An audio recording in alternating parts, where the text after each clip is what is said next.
Friends, میں ہوں نوید اختر ہاشمی۔ تو کام کی بات کی سیریل آپ کے ساتھ چل رہی ہے، تو قسط نمبر 8 لے کے حاضر ہوا ہوں۔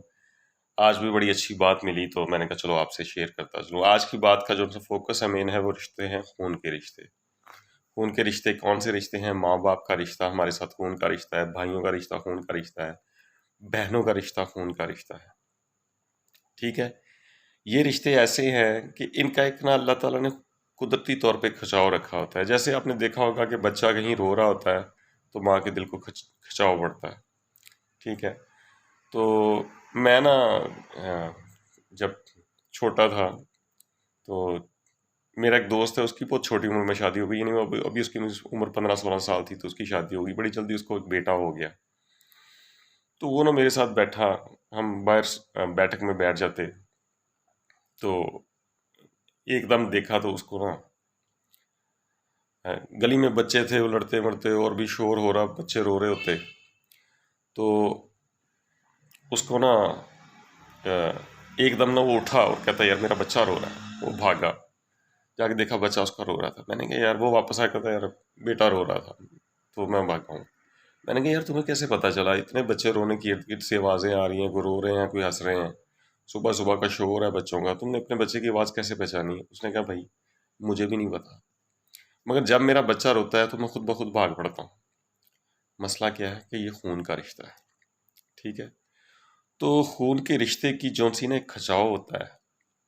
ٹھیک ہے، وقتی طور پہ ہم کسی خون کے رشتے کو دکھ دے دیتے ہیں، مگر ہمارا اندر ضمیر مطمئن نہیں ہوتا، ہم اندر سے روتے رہتے ہیں، چیختے رہتے ہیں، مگر انا جون سی ہے نا، ہماری انا کی جنگ ہے۔ ہم اپنے آپ کو کیونکہ سمجھتے ہیں کہ ہم نے پتہ نہیں کیا کر دیا کسی کے لیے، مگر یہ نہیں سوچتے کہ یہ اللہ تعالیٰ نے ہمیں طاقت دی تو ہم نے کیا، اگر ہم نہیں تھے تو پھر کیا دنیا نہیں چلے گی، نظام نہیں چلے گا، سب کچھ چلتا ہے۔ تو آج کا فوکس ہے ہمارا خون کے رشتے، تو اس کے اوپر بات کروں گا ذرا۔ تو بڑی اچھی بات شیئر کی میرے بردر ان لا نے، انہوں نے مجھے بتایا کہ دو بھائی ان کا جھگڑا ہو گیا آپس میں، تو انہوں نے کہا کہ ہم نے ایک دوسرے کی شکل نہیں دیکھنی۔ بڑے نے کہہ دیا جی میں نے اس کی شکل نہیں دیکھنی، میں اس کو کہیں ملنا ہی نہیں چاہتا، ساری زندگی میں نے اس کے ساتھ نہیں چلنا۔ دونوں کا جھگڑا ہو گیا، دونوں نے ملنا چھوڑ دیا۔ آپ نے دیکھا ہوگا کہ ایسے معاملات میں چھوٹے جون سے ہوتے ہیں وہ پھر بھی اوبیڈینٹ رہتے ہیں، وہ ایسی بات نہیں کرتا۔ بڑا جیسے کہتا بھی رہے کہ جی میں نے نہیں ملنا، تو چھوٹا جون سا ہوتا ہے وہ چپ کر کے سائڈ پہ نکل جاتا ہے، کیونکہ وہ بڑوں کا ادب کرتا ہے۔ ٹھیک ہے، بہت کم ایسے کم ظرف لوگ ہوں گے، بچے جون سے ہیں وہ چھوٹے جون سے ہیں وہ بڑوں کی بے ادبی کرنی شروع کر دیں، مگر اگر کوئی بے ادبی کرتا بھی ہے تو اس میں وہ میں سمجھتا ہوں کہ بڑوں کا قصور ہوتا ہے، کہ ان کی ڈس آنیسٹی ہوتی ہے یا ان کی کوئی ناانصافی ہوتی ہے جس کی وجہ سے وہ ان سے ہوتے ہیں، مگر ریئر ہے ایسا چانس، پھر بھی جو چھوٹے ہوتے ہیں وہ ادب کرتے ہیں، ہماری سوسائٹی میں خاص طور پہ جہاں ہم رہ رہے ہیں۔ تو دو بھائیوں کا آپس میں جھگڑا ہو گیا جی، انہوں نے کہا جی ہم نے ایک دوسرے کے، اس میں بڑے نے کہا جی میں نے شکل نہیں دیکھنی۔ جو چھوٹا تھا اس نے ایسا کچھ نہ بولا، مگر اس نے مجھے بتا تھا کہ اس کو پتا تھا کہ میرے ملنے سے اس کو تکلیف ہوتی ہے، یہ مجھے دیکھنا نہیں چاہتا، وہ سائڈ پہ رہنا شروع ہو گیا۔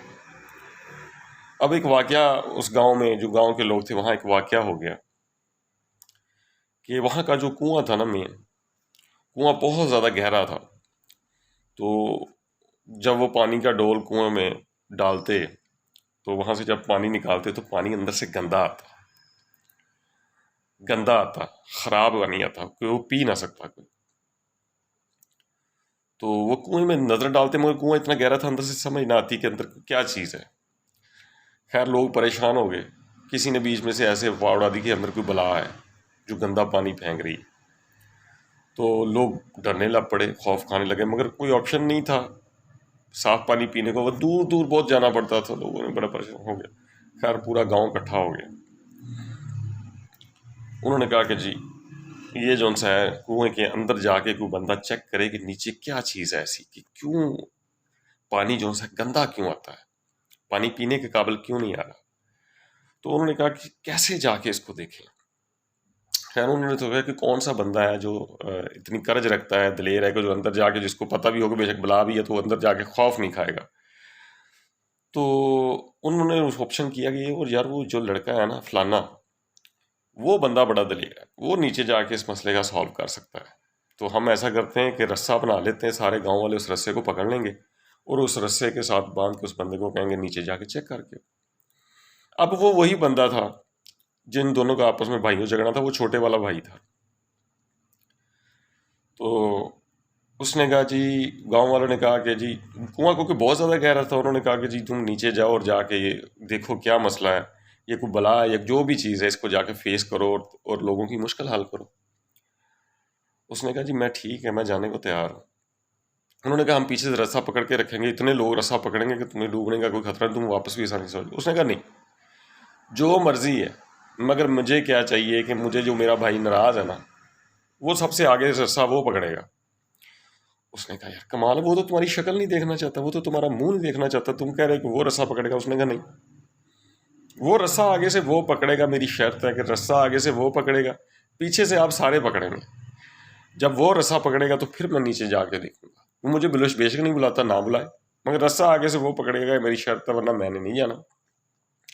گاؤں والے گئے اس کے بڑے بھائی کے پاس. اس نے کہا یار خدا کا خوف کرو یار، ٹھیک ہے تمہارا بھائی سے جھگڑا لاکھ ہوگا، مگر اس بندے نے شرط ہی ایسی رکھ دی کہ ہم مجبور ہو گئے، پورے گاؤں کے پانی کا مسئلہ ہے، آپ ہمارے ساتھ چلیں تو وہ رسا آپ آگے سے پکڑیں. اس نے کہا جی میں نے اس سے بات نہیں کرنی. اس نے کہا آپ بات نہ کریں، نہ ہی وہ اس کی ڈیمانڈ ہے کہ وہ اس سے بات کرے گا، مگر رسا پکڑنے کی صرف ڈیمانڈ اس نے کی ہے کہ رسا پکڑو، میرا بھائی پکڑے گا تو میں جاؤں گا اندر.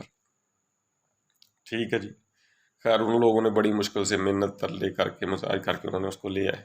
اب وہ بندہ آ گیا، آ کے اس نے رسا پکڑ لیا. سب سے آگے اس نے رسا پکڑا، پیچھے سے 15-16 بندوں نے رسا پکڑ لیا موٹا. اب انہوں نے کہا جی تم نیچے جاؤ. وہ گیا، اس نے رسے سے نیچے اترنا شروع کر دیا. نیچے اترتا گیا، نیچے اترتا گیا، نیچے اترتا گیا. کنواں کافی گہرا تھا. جب نیچے گیا تو دیکھا اس نے کنواں ایک سائڈ پہ جو سا تھا نا، کنویں کے پانی کے ایک سائڈ کے اوپر ایک بڑا سا یعنی کہ وہ بنا ہوا تھا، یعنی کہہ سکتے ہیں کہ کھدی ہوئی جگہ تھی یا تھوڑی سی سائڈ پہ جگہ تھی، وہاں ایک بندر چھپا ہوا تھا. یعنی کہ نا وہ بندر جو سا وہ چھپا ہوا تھا اور اس سے تھوڑا سا نیچے پانی تھا. تو وہ کیا کرتا تھا بندر، جب وہ پانی جو سا کوئی ڈول ڈالتا تھا نا نیچے، تو وہ کیا کرتا تھا کہ بندر کو کہ مٹی سے جو سا تھا وہ خراب ہوا تھا، اندر کنویں کی پانی کی وجہ سے وہ خراب ہوا تھا، تو وہ بالٹی کے ساتھ لٹکنے کی کوشش کرتا، جس کی وجہ سے وہ گارا شارا اس کے ہاتھوں کا وہ پانی میں چلے جاتا. ٹھیک ہے. تو بندر کو خوف بھی تھا کہ اگر میں اتر جاتا ہوں تو اوپر بہت سارے لوگ ہیں، ان کو آواز آتی تھی، وہ مجھے مار دیں گے. تو وہ کیا کرتا، مٹی ڈال دیتا، گارا ڈال دیتا، پانی خراب کر دیتا. تو جب لوگ پانی اوپر نکالتے تو وہ پانی گندا نکلتا، وہ پینے کے قابل نہ نکلتا. اب جب وہ لڑکا نیچے گیا، اس نے دیکھ لیا کہ یہ چکر، اس نے دیکھا کہ بندر جو سا تھا وہ ایک سائڈ پہ چپکا ہوا تھا، چھپا ہوا تھا. اچھا وہ بندہ تیز تھا، دلیر تھا، ان چیزوں کو سمجھتا تھا ڈیل کرنے کو. دیکھا ہوگا آپ نے کہ گاؤں کے لوگ موسٹلی جو سے ہیں وہ سمجھتے ہیں کہ کتوں کو ڈیل کرنا، جانوروں کو ڈیل کرنا، کیونکہ ان کی زندگی جانوروں سے گزرتی ہے، جانوروں کو گزرتی، گائے پالتے ہیں، بھینس پالتے ہیں، مختلف چیزوں. تو اس کو سمجھ آ گئی کہ یہ بندر جو سا کام خراب کر رہا ہے. اس نے کہا کہ آپ بندر کو جا کے کر کے پیار کیا، تھوڑا سا اس کے ہاتھ شاتھ پھیرا. بندر کو اس نے اعتماد میں لیا. بندر کو اعتماد میں لینے کے بعد اس نے ڈول میں جو سا تھا نا، وہ جو سا وہ بندر جو سا تھا اس نے وہ ڈول میں رکھ دیا. تو ڈول میں رکھ کے ڈول اس نے سر پہ رکھا اور اس نے سگنل دیا رسا کھینچ کے کہ کھینچو اوپر. اب جو سا تھا وہ رسا سے اوپر لوگوں نے کھینچنا شروع کر دیا، جیسے کھینچتے. اب بندر کے منہ پہ گارا شارا لگا ہوا تھا، گیلا جیسے بھی ہے. تو وہ بندر جو سا تھا نا وہ بڑی یعنی بری حالت ہوئی تھی اس کی. وہ جیسے ہی اوپر کو آیا ہے، لوگوں نے کھینچا رسا، جیسے اوپر بندر کی شکل آئی تو بندر کے منہ پہ گارا شارا لگا تھا. تو کانسیپٹ پیچھے یہ تھا کہ اندر بلا ہے کوئی. تو جیسے انہوں نے بندر کو دیکھا تو انہوں نے کہا بلا آ گئی. جیسے ہی دیکھا تو سب نے رسا چھوڑا اور وہ بھاگ گئے، سورے دوڑ کے بلا گا کہہ کے. مگر جو وہ بھائی تھا نا، سکا بھائی جو سا تھا، اس نے وہ رسا نہ چھوڑا. اس نے کہا نہیں، بلا ہو جو مرضی ہو، میں نے اپنے بھائی کو مرنے نہیں دینا. ٹھیک ہے نا. اس نے رسا نہ چھوڑا. خیر اس نے اپنے بھائی کو نکالا، پھر اس نے آواز دی پیچھے سے کہ بھائی کوئی بلا نہیں ہے، کوئی مسئلہ نہیں ہے، یہ بندر ہے ایک، ٹھیک ہے، آجو میرے ساتھ رسا کھینچو، میرا بھائی اندر پھنسا ہوا ہے. لوگ آئے، پھر آ کے اعتماد کیا، انہوں نے پھینچا اس کو باہر لیا. باہر لا کے دیکھا تو وہ بندر جب نکل گیا تو پانی بعد میں صاف ہونا شروع ہو گیا. اب ان لوگوں نے یہ کہا کہ یار تم نے، جب ہم نے تمہیں کہا تھا کہ رسا ہم پکڑیں گے، تم نے یہ کیوں کہا کہ جی میرے اسی بھائی کو لے کے آئے، وہ مجھ سے جو ناراض تھا، وہ میری شکل نہیں دیکھنا چاہتا تھا. اس نے کہا آپ لوگوں کو سمجھ ہی نہیں. اس نے کہا میرا ہے اس کے ساتھ خون کا رشتہ، بڑے سے بڑے خوف میں، بڑے سے بڑی مصیبت میں ساری دنیا مجھے چھوڑ جائے، میرا بھائی مجھے نہیں چھوڑ سکتا، بے شک مجھے نہیں بلاتا، نہ بلائے، کوئی مسئلہ نہیں ہے، مگر کیونکہ میرا اس کے ساتھ خون کا رشتہ ہے، اللہ نے اس کے اور میرے خون میں ایک بات رکھی ہے کہ ہمیں ایک دوسرے کا دکھ ہوتا ہے، ہمیں ایک دوسرے کا درد ہوتا ہے، جیسے باپ کو اولاد کی تکلیف پہ درد ہوتا ہے، بہن کو بھائی کی تکلیف پہ درد ہوتا ہے، ٹھیک ہے، اسی طرح ماں کو بیٹے کی تکلیف پہ، یہ اللہ تعالیٰ نے خون کے رشتے بنائے ہیں، ان کی تکلیف ہوتی ہے، ٹھیک ہے، ہم ان کے ساتھ اگر کوئی زیادتی کر دیتے ہیں نا، کسی انا کی وجہ سے، لالچ کی وجہ سے، یا کسی بھی مسئلے کی وجہ سے، یا کسی کو خوش کرنے کے لیے، یا کسی بھی وجہ سے، تو ہمیں اندر سے تکلیف رہتی ہے، ٹھیک ہے، تو جو خون کے رشتے جو ان سے ہیں نا، یہ اللہ نے بنائے ہیں، ٹھیک ہے، جو ان کے ساتھ بنا کے نہیں رکھ سکتا، یا ان کے ساتھ دھوکہ کرتا ہے، ان کے ساتھ ڈس آنیسٹی کرتا ہے، وہ اندر سے مطمئن نہیں ہو سکتا، مگر کئی دفعہ ایسا ہوتا ہے کہ ہم زیادتی کر رہے ہوتے ہیں، ہمیں خود بھی نہیں پتا ہوتا کہ ہم زیادتی وہ ہم اپنا حق سمجھ لیتے ہیں کہ نہیں یار، میں نے اتنا کچھ کیا ہوا ہے، میرا اتنا، بات یاد رکھیں کہ اگر کوئی ماں اپنے بچے کو پال رہی تو وہ کوئی اس پہ احسان نہیں کر رہی، یہ اللہ تعالیٰ نے اس کو رشتہ دیا ہے، ٹھیک ہے نا، اگر باپ بیٹے کو پال رہا ہے تو وہ اس پہ کوئی احسان نہیں کر رہا، بھائی بھائی کو سپورٹ کر رہا ہے یا اس کو پال رہا ہے، وہ اس پہ کوئی احسان نہیں کر رہا، ہو سکتا ہے کہ کل کو وہی بھائی جون سا جب آپ کسی پریشانی میں ہو، تکلیف میں ہو، وہی آپ کو سب سے بڑا سہارا بن جائے۔ بچوں کو ہم کیوں سنبھالتے ہیں، ہم بچے کیوں پیدا کرتے ہیں، اسی لیے پالتے ہیں نا، یہ تو نہیں کرتے کہ ہم انہیں احسان سنائیں گے، یہ اس لیے پالتے ہیں کہ جب ہم پہ مصیبت آئے گی، ہم پہ بڑھاپا آئے گا تو یہ ہمیں سنبھالیں گے۔ یقین کریں چھوٹا بچہ جو سا شرارتیں کرتا ہے، کتنی شرارتیں کرتا ہے، ہم کتنے تنگ ہوتے ہیں، مگر ہم اس کو پھر بھی پالتے جاتے ہیں۔ اسی طرح ایک بوڑھا جب بندہ ہو جاتا ہے تو وہ بھی بہت زیادہ تنگ کرتا ہے، چھوٹی چھوٹی بات پہ ضد کرتا ہے، مگر بچے کیونکہ انہیں پتا ہوتا ہے کہ ہم نے بچپن میں ایسا کیا ہوگا، آج یہ کر رہا ہے، مگر پھر بھی ہم نے اسے سنبھالنا، اس لیے خون کے رشتوں کی قدر کرنا بہت ضروری ہے، ٹھیک ہے۔ باقی انسانی رشتے میں یہ نہیں کہتا کہ غلط ہے، دوستوں کا رشتہ بھی بہت اچھا ہو سکتا ہے، ٹھیک ہے، اس کے علاوہ اور بھی دنیا میں رشتے ہیں، کزنوں کا رشتہ بھی اگر پازیٹیو ہوں تو بڑا اچھا رشتہ ہے، مگر شریک ہوتے ہیں، مگر پھر بھی جون سا ہوتا ہے نا خاندان، جون سا اللہ نے بنایا ہے نا، اسی لیے بنایا ہے کہ دکھ تکلیف میں ہم ایک دوسرے کے ساتھ چل سکیں۔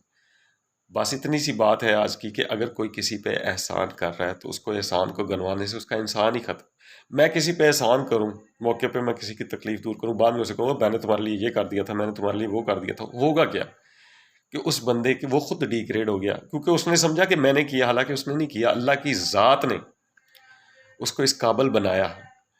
سوچیں کہ اللہ آج کسی کو مار دے تو وہ کسی پہ احسان کرنے کے قابل رہ جائے گا؟ اللہ آج کسی کو ختم کر دے، اللہ آج کسی کا عہدہ چھین لے، اللہ آج کسی کی دولت چھین لے تو وہ کسی پہ احسان کرنے کے قابل رہ جائے گا؟ نہیں رہ جائے گا۔ اس لیے کسی پہ احسان کو گنوانے کی ضرورت نہیں، اور خون کے رشتوں کی قدر کرنی چاہیے۔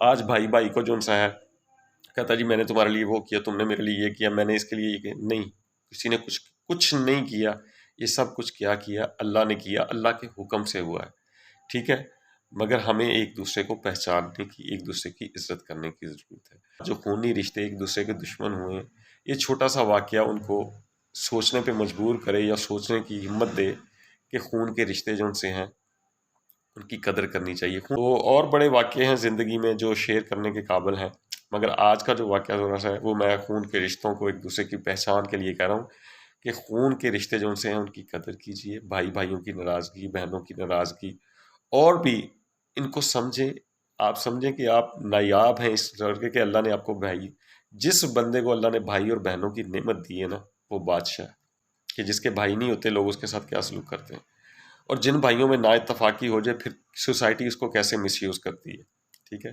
یہ ساری باتیں جو سی ہیں آپ کو سمجھنے کے لیے آج میں نے ایک ویڈیو بنائی ہے۔ یہ چھوٹا سا واقعہ مجھے امید ہے کہ اصل خون کے رشتوں کی پہچان کو سمجھیے، ایک دوسرے کی قدر کیجیے۔ احسان گنوانے سے بہتر ہے کہ ہم یہ سوچیں کہ سب سے بڑا احسان اللہ کا ہے جس نے ہمیں اس قابل بنایا کہ ہم کسی پہ احسان کرنے کے قابل ہو گئے، ٹھیک ہے۔ بہت بہت شکریہ۔ آج چھوٹی سی ویڈیو آج کی جون سی ہے، مجھے امید ہے جون سی ہے وہ رشتوں کو ایک دوسرے کی قدر کی نگاہ سے دیکھنے کے لیے ہیلپ کرے گی۔ یہاں سے نوید اختر ہاشمی کو اجازت دیجیے، اللہ حافظ۔